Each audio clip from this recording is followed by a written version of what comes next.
오늘은 사무엘상 이제 살펴보게 됩니다. 사도행전 끝나고 사무엘상 오늘 1절에서부터 18절에 있는 말씀인데 우리가 너무나 잘 아는 한나 이야기가 나오고 있습니다. 이 사무엘서는 이제 앞에 사사기가 나오죠.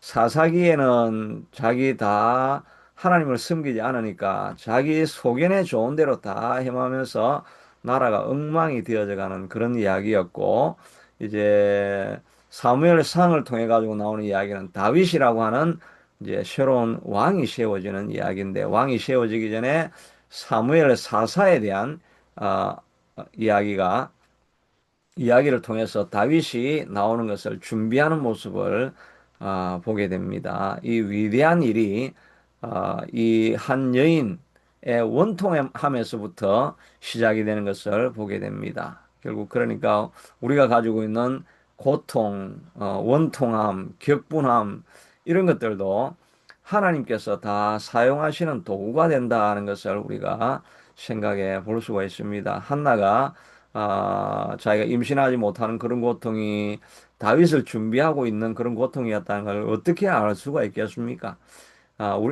우리가 고통당할 때는 그 고통의 의미를 우리가 다 이해하지 못할 때가 있죠. 그러나 하나님의 큰 그림으로 보면 하나님께서 계획하고 섭리하시는 바가 다 있다는 이런 생각을 우리가 가지고 고통을 당할 때 하나님께서 고통을 통해서 하나님의 일을 이루어 가신다. 이런 긍정적인 마음을 가지고 있으면 모든 것이 합력하여서 반드시 선을 이루리라. 그런 마음을 가지고 고통 가운데 낙심하지 않는 마음, 그런 것들이 필요할 것이고, 또 우리 인생을 살아가면서 단계 단계 하나님이 왜 이런 길로 인도해 가시는가 다 알 수는 없지만 하나님의 섭리 가운데 있다는 것을 알고, 우리가 해야 될 일은 늘 불평불만하고 낙심하는 것이 아니라 하나님 안에는 뜻이 있고, 이 일을 통해서 나를 단련하신 이후에 나를 정금같이 만들어 주시리라고 하는 하나님의 계획 가운데 있다. 이런 긍정적인 마음 있어야 되겠고, 야고보서에도 보면 어, 너희가 여러 가지 시험을 만나거든, 각종 어떤 시험이든지 여러 가지 시험을 만나거든 온전히 기쁘게 여기라. 이는 너희 믿음의 시련이 인내를 만들어내는 줄 알미니라. 인내를 온전히 이루라. 이는 너희로 온전하고 구비하여 조금도 부족함이 없게 하려 하심이니라. 하나님이 우리를 완전하게 하기 위해서 그런 고난 가운데를 이끌어 가신다 하는 것을 우리가 믿음으로, 인내함으로 또 소망을 가지고 나아갈 수 있는 우리가 되어야 될 것입니다. 여기에는 우리가 잘 아는 한나와 브닌나 또 엘가나라고 하는 남편이 있죠. 이 사람이 매년 자기 성읍에 나와서 실로에 올라가서 만군의 여호와께 예배하며 제사를 드렸는데, 매년 올라갔다. 여기 때는 뭐 매일 드리는 예배는 없으니까 매년 올라갔다. 그러니까 매일매일 오늘날로 이야기하면 멈추지 않고 늘 기도하며 나아갔다. 혹은 우리처럼 이렇게 아침에 매일 기도하며 나아가는 경건한 믿음의 집안이었다 하는 것을 알 수가 있습니다. 이런 믿음의 경건한 집안에도 원통함이 있고 또 한나와 버닌나가 갈등함이 있고 문제가 다 있다는 것입니다. 우리 삶 안에도 이런 믿음의 가정인 우리 안에도 여전히 문제가 다 없는 집안이 없죠. 믿는 집안이라고 그래가지고 뭐 문제가 없고 환란이 없는 집안이 없습니다. 다 어려움도 있고 부족함도 있고 모자람도 있고 문제가 다 있습니다. 그럼에도 불구하고 이 모자라는 집안을 통해 가지고 하나님의 미래의 역사를, 다윗의 왕국을 이루기 위한 그런 도구로 사용해 주신다 하는 것을 생각해 보면, 우리 집안에 문제가 있고 어려움이 있다고 절망할 것이 아니라 오히려 하나님 이 문제 많은 집안을 통해서 우리 하나님은 사용하시고 섭리하시고 계획하셔서 우리를 이끌어 주시리라. 이런 믿음을 가지고 우리가 할 수 있는 일은 발부둥 치면서 하나님 이 문제 많은 집안이 건강한 집안으로 만들어 주소서라고, 한나가 이렇게 그래도 문제 많았지만 기도하는 한 사람이 있으니까 하나님의 도구로 사용되어지지 않습니까? 우리 가정에 일어나는 문제를 낙심의 도구가 아니라 기도하고 믿음으로 나아가는 그런 도구로 삼을 수 있어야 될 것입니다. 제가 어떤 간증을 들어보니까 김양재 그 목사님, 우리들 교회 그 여자 목사님은 독특하죠. 보통 여자 목사님들은 우리가 보면 그 막 선지자적인 막 이런 그런 분들이 좀 많이 있죠. 막 기도를 엄청 많이 해가지고 막 선지자적인 이런 게 있고 옛날에 제가 있던 그 교회는 여자 전도사님들이 와서 부흥 강사로 오시고 이런 분들은 보면 막 옷도 너무 화려하게 막 입고 이래가지고 조금 느낌이 천, 천국 천사가 내려왔나 하는 그런 느낌도 있지만 조금 우리하고는 다르다는 거부감 이런 게 좀 있는데 그냥 김양지 목사님 이분은 여자 목사인데 그냥 말씀을 가지고 조곤조곤 이렇게 설명하시고 설득력이 있고 그렇게 하시는데 하여튼 교회가 엄청 뭐 여자 목사라면 제일 크게 쓰임 받고 있는 분이시긴 하죠. 근데 그분이 자기 그 어머니가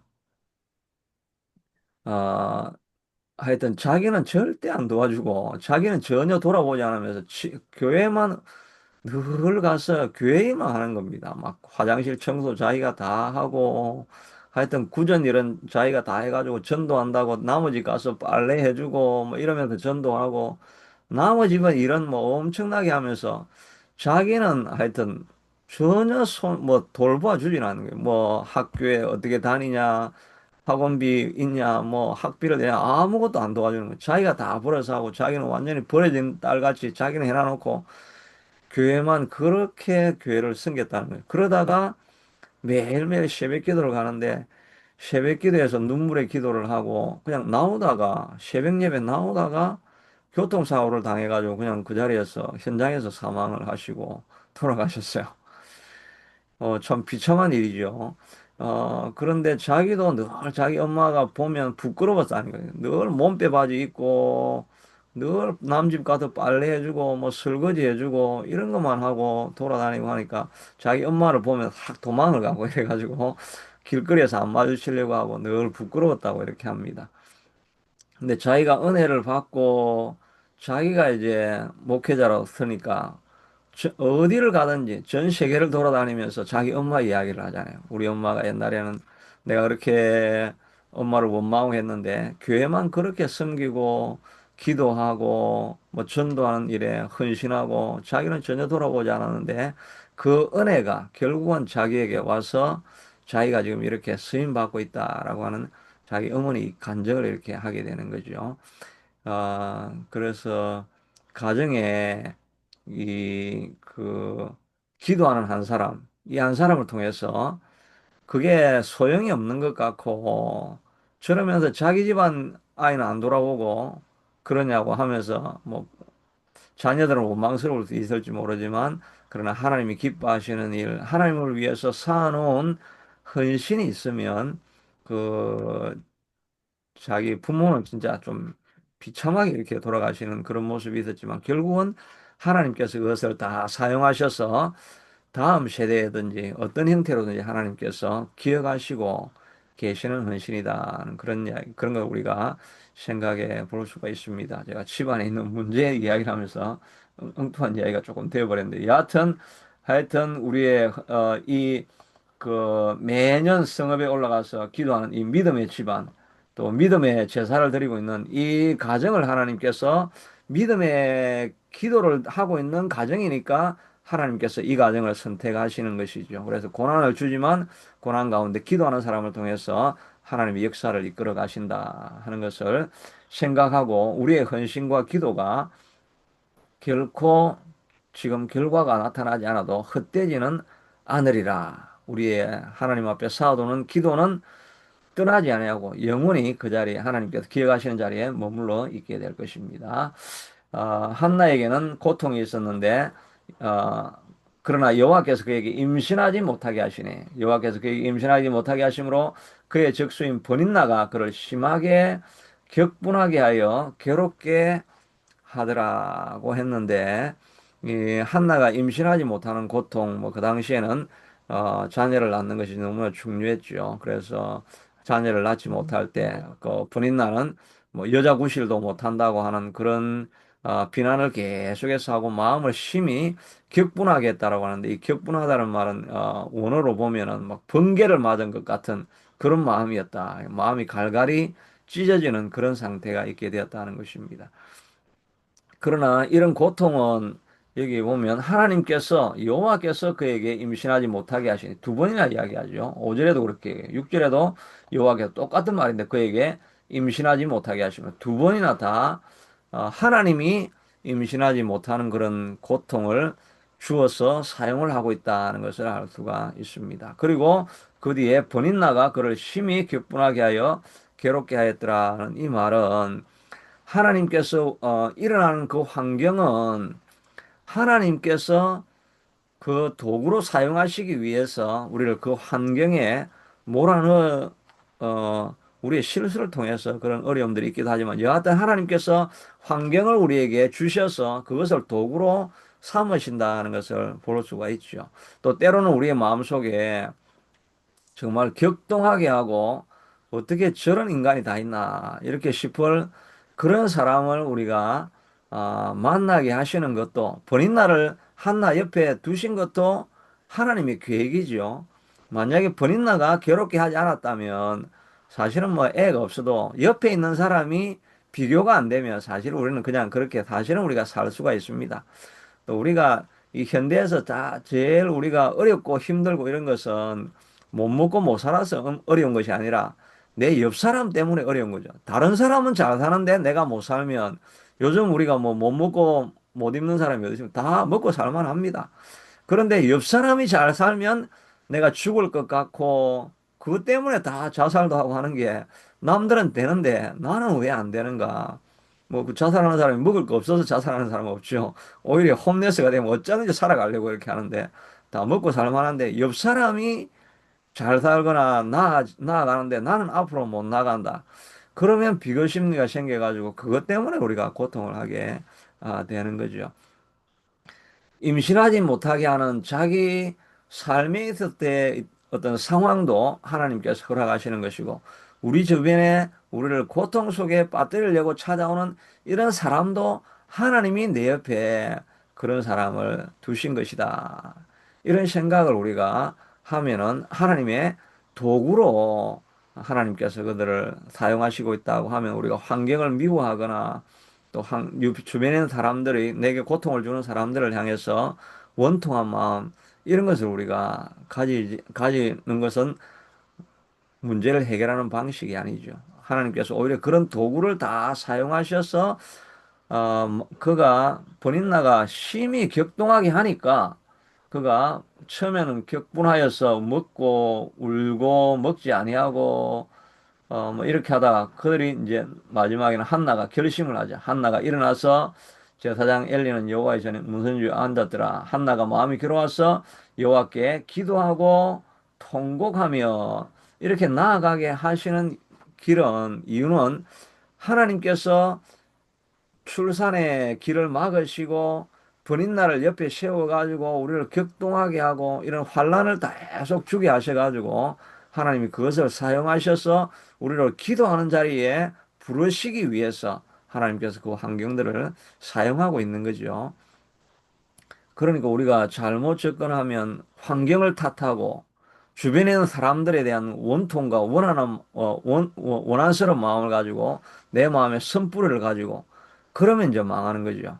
근데 그런 환경을 바라보면서 하나님께서 이런 사람들을 붙여가지고 나를 제 길에서 떠나게 만드시고 나로 기도하지 않았는데 나로 기도하라고 부르시는 하나님의 확성기다.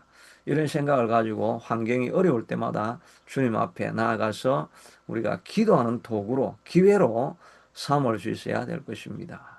저도 제게 찾아오는 문제들, 어려움들, 이런 것들을 바라보면서, 이거는 제가 어제 조금 힘들게 하는 그 사람을 한 명 만났거든요. 그러니까 마음이 그냥, 막 다운이 되고, 힘이 많이 들고, 그랬는데, 제가 이게 이 말씀을 제가 준비하는 사람인데 준비하다가 은혜를 받죠. 준비하면서 그 사람이 하나님이 보낸 사람이구나. 그런 생각을 딱 하기 시작하니까 마음이 조금 안정이 되어지고, 내가 이것을 기도의 도구로 삼아야 되겠다. 이런 생각을 하면서 이 마음에 안정이 찾아오는 거예요, 진짜.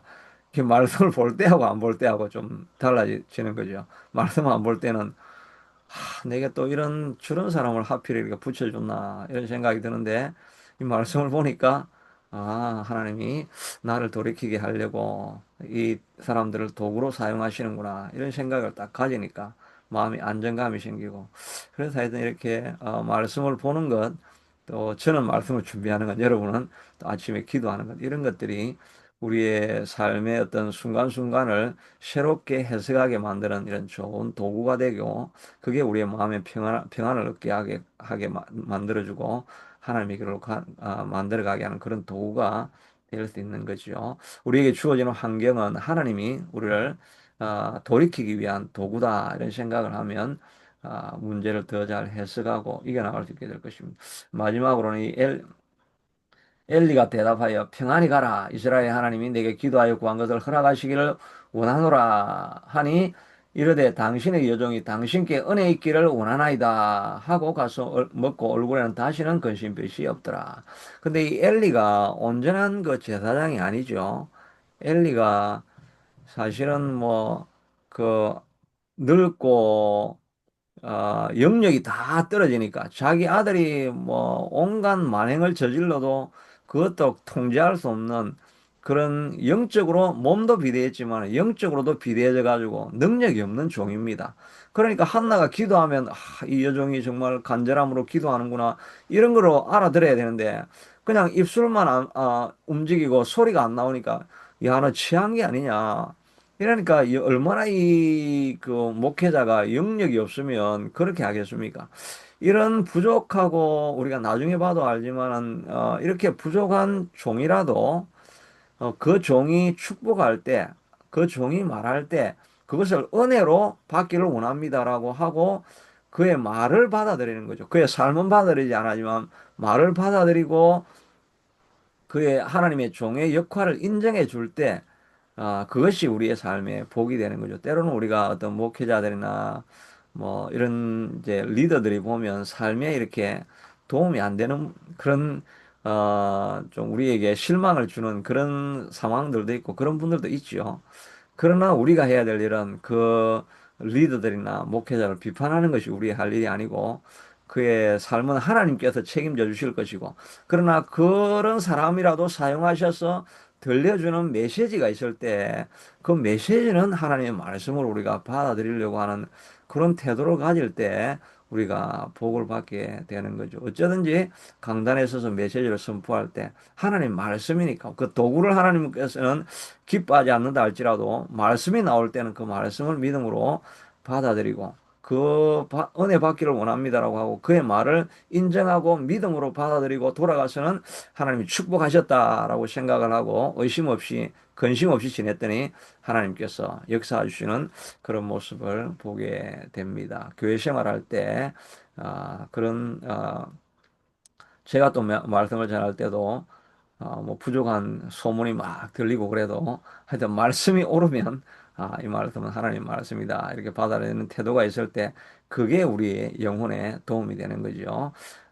우리가 한나와 같은 그런 어려운 환경 속에 있을 때 하나님이 주시는 이런 것으로 생각하고, 무슨 말씀이 전해지든지 그 말씀을 믿음으로 받아들이고, 또 환경이 어려운 것은 하나님께서 나를 기도의 자리로 부르시는 것이다 라고 생각하고 나아가서 환경을 극복하고 또 하나님께 영광을 돌릴 수 있는 저와 여러분이 될 수 있게 되기를 축복합니다. 하나님, 오늘도 한나의 원통함과 고통함, 또 격분함, 이런 한스러운 마음들, 하나님, 우리 살아가다가 우리가 겪게 되고 어떻게 하필 이런 사람을 만나게 되고 어떻게 하필 이런 환경을 만나게 되었나, 고통스러울 때가 있지만 하나님이 그들을 사용하셔서 다윗 왕국을 일으키기 위한 도구로 사용하시고 있는 것인데, 우리는 다 알지 못하지만 하나님 앞에 간절히 기도하고 우리의 원통함과 억울함과 한스러움을 하나님 앞에 다 토로하고 기도하는 기회로 삼을 수 있게 하여 주시옵소서. 그래야 해서 기도가 들려지고 한나의 소원이 이루어지고 그래서 하나님께 영광을 돌리는 것처럼 기도하다가 우리의 환경이 바꿔지는 것을 바라보고 하나님께 영광 돌리고 승리하는 우리가 될 수 있게 도와주옵소서. 예수님 이름으로 기도드리옵나이다. 아멘. 아멘. 예, 오늘도